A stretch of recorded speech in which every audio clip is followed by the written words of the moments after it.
How's it going, everybody? I am here today with a little project. As you all know, it's been extremely hot across the nation. The heat has been up into the hundreds all week long. I do physical labor under the sun, so it's been very physically exhausting for me. And without air conditioning in my van, it gets pretty miserable when I have to come home at night and get myself some sleep. But when it's 11 o'clock at night and 80 degrees outside, it's pretty rough to try to sleep in. So I have used battery operated fans over the course of 3 years I've done van life, and to be honest, I'm pretty much tired of battery operated fans. I traded in my battery for a new one, and I went ahead and ordered a new inverter, a 2000 watt Bestech inverter, and also an eco-worthy 100 watt solar panel with charge controller wires and the brackets and all that. And that is here today. So I'm actually on my way to go down and pick all that up, take a look, and see if I can get that installed today. I just got to go pick up all the gear, and I will show you the trial and error of me trying to install solar. Anyway, let's go take a look. All right, so I just went and picked up all the components for my new electrical setup. I have my 100 watt solar panel, an eco-worthy, a Bestech 2000 watt inverter, as well as some other parts that I'll need to install it as well. Today's going to be a day. I'm going to be drilling holes into the top of my van, and it has me kind of anxious right now. I do have silicone and some washers. I'm just going to glue everything down with the silicone in between all the nuts and bolts and all that fun stuff. So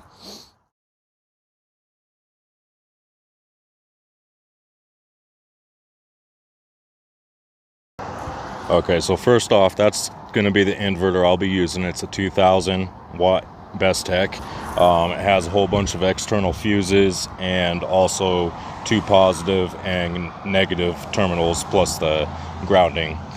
So it's going to be real strong for what I need, and I think it will work. It has 3 outlets down below here. I'm not worried about USB. The USB I will have in my charge controller.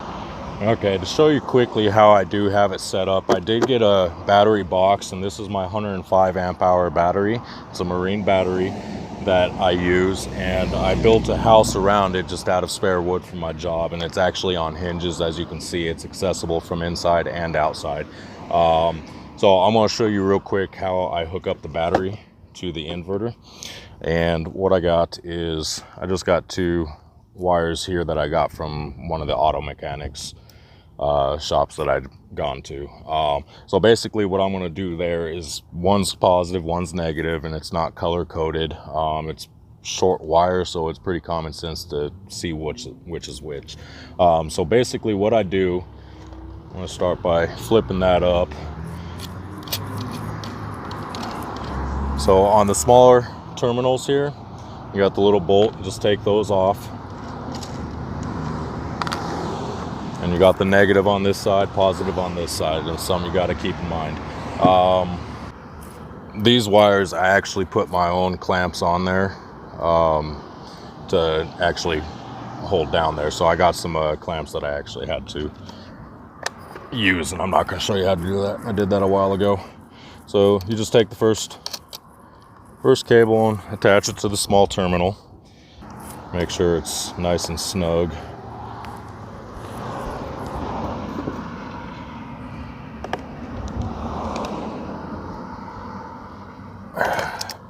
Good enough for me. Do likewise on the positive.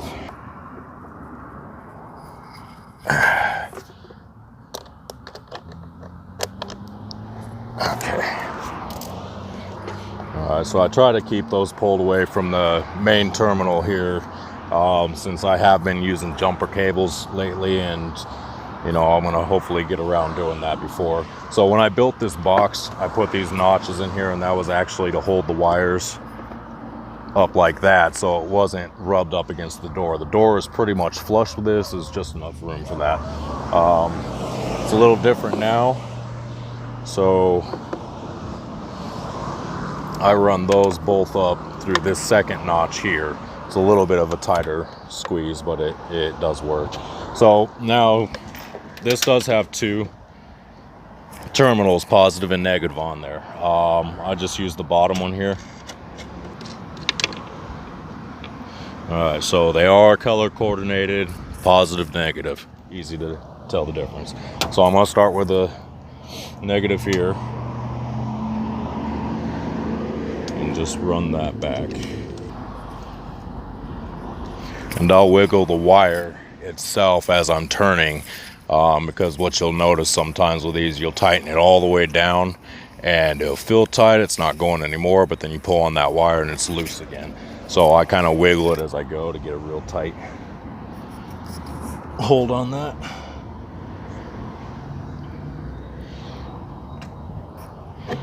And then always check. That is positive. I do double check it before I connect it. So do the same with the positive cable. Get that on there nice and snug. All right. So I'll just take that and tuck that down in there, just like that. All right, so quick and simple hook up inverter to battery. So now I'm going to show you what I do for the jumper cables. This is basically how I've done it with an older inverter that I had, a 1200 watt. Just basically jumper cabled it up to my van's main battery. So I'm going to hook those up right quick and get some power to this inverter.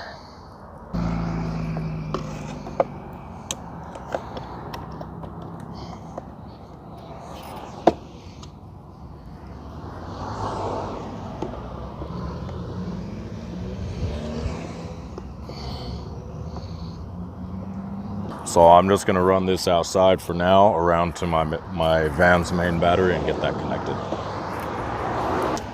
Take the positive, put it on your positive battery, and take the negative and put it on the negative.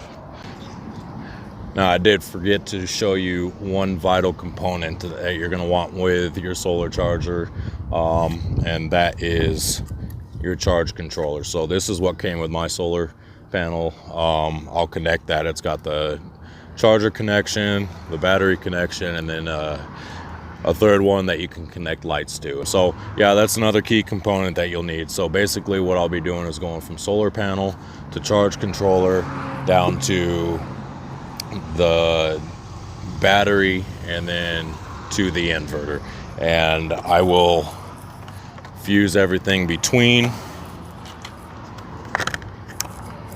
and hopefully I'm doing that right. Like I said, this is all trial and error for me. I don't know what the hell I'm doing. Best guess. Anyway, let's get some juice going.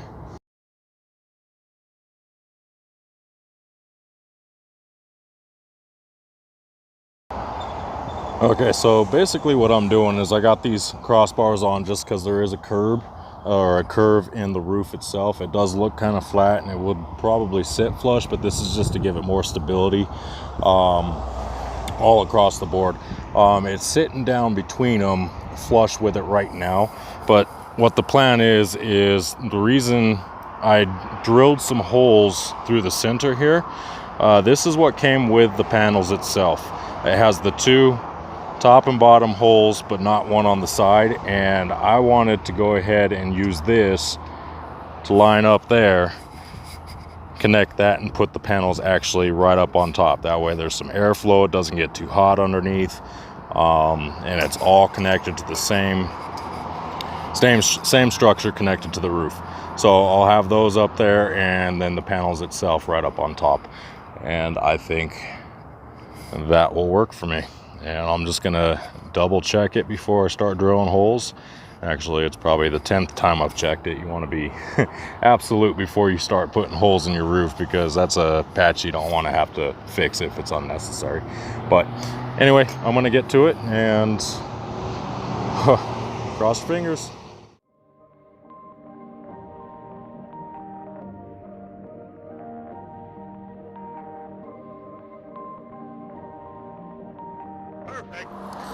Okay, so the first thing I'm gonna do is I'm gonna overload this thing with silicone. I want silicone gooping out the bottom of each hole, and I wanna feed all this up through. And what I'm gonna do is I'm gonna put a washer on the bottom,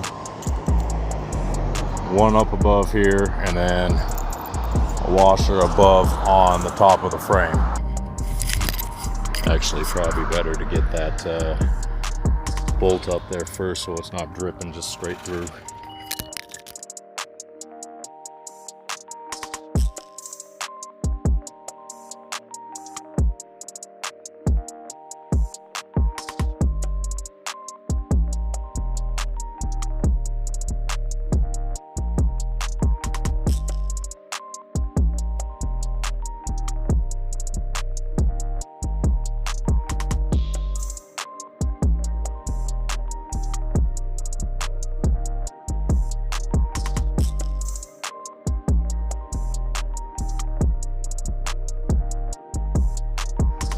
Okay, so I have everything bolted down. I'm gonna add another layer of silicone just around the rim of that washer and bolt, again on all four sides, just to get a good clear coat on it to, you know, stop any leaks coming in.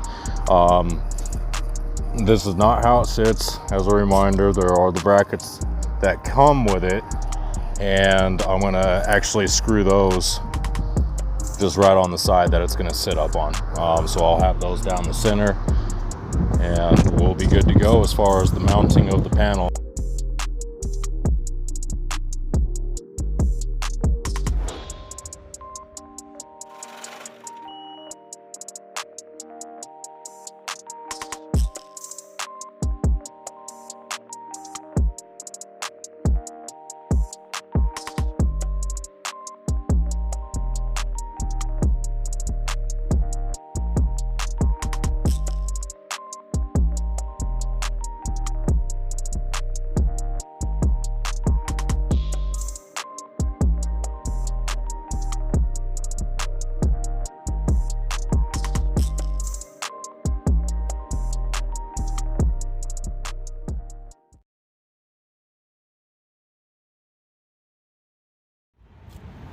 I have the wire all ran all the way down inside here. It's out of the way. It's probably not going to be permanent that way, but temporary to me could be next 2 years. So I'm going to learn to live with it for now and bring everything over to the charge controller. But first I want to put in a fuse.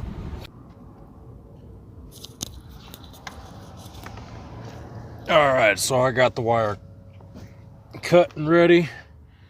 So the first thing I'm going to do is I'm going to go ahead and get these ones twisted together and then use a wire nut for that.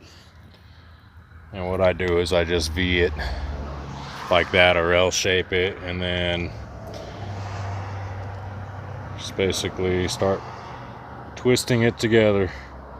Alright, so then you just take that and you push it in there and twist it on. And I get that on real tight, and then I'm going to go ahead and also do some electrical tape around it just to make it a little bit more secure, and just in case there's any exposed wires, there's no electrical issues. Alright, so you get that one. Another large wire nut here. Push that in, twist it.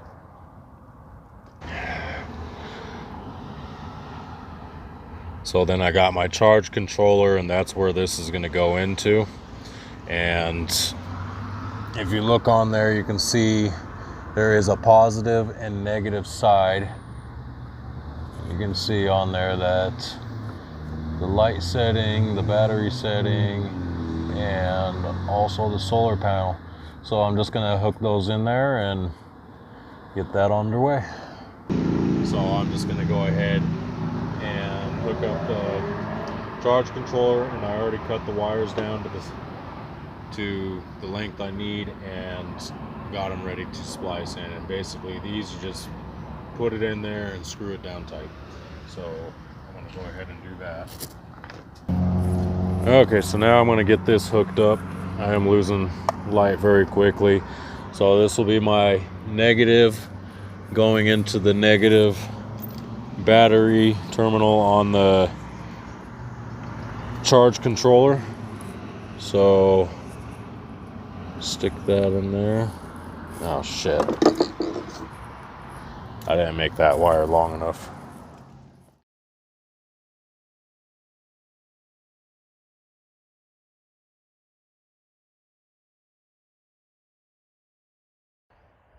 And today's a new day. It was late last night when I got everything wired up. The sun was going down. I just went straight to bed, and I'm just waking up now. I got to go and get ready for work, but I thought I'd go ahead and take a look to see, now that the sun is coming up, that this is a working unit. So my 100-watt panel is connected up top here. So I got it just behind me. You can see I did the cross beams across, and that's what I drilled into my roof. And then I got a couple holes for the wires going into my roof as well. But it's looking pretty good up there. It's solid. It's not going anywhere. I just drove about 7 miles down the road, 55-mile-an-hour speed. So, no movement, and it drives comfortably with it up top. No wind shear.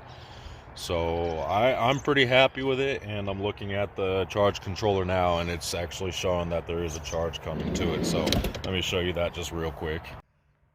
You can see it's at 12.4 volts, and it's showing that there is charge going from the panel to the battery. So I'm going to have consistent charge. Everything is wired up there for what I want for now. And I do have a fuse between the panel and the charge controller, and I will put a breaker also between the battery and the inverter, and that's just to ensure that if there is any surges, nothing catches fire or blows up my battery inside. I think this is gonna do. It's got everything I need, and like I said, I'll have the charge controller. I'll cut these down, and I'm just gonna screw it to the side right here.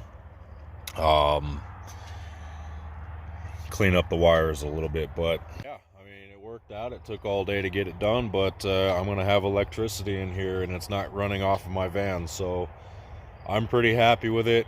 And hopefully there's no issues, and that's kind of what always worries me. Is it's all trial and error. I did do my research, but I really suck at research, and with these 100-watt panels out there and all these how-tos and all this stuff, there's literally like 100 different ways to do it, it seems, and I could never just find the appropriate method, and just went with one and hope for the best. Thank you for watching, and please like and subscribe for more. And I got to get out for an adventure soon. I've been doing a lot of maintenance on this and stuff. So I hope you guys have enjoyed, and stay tuned for my next video, and we will talk later. Have a good one, guys.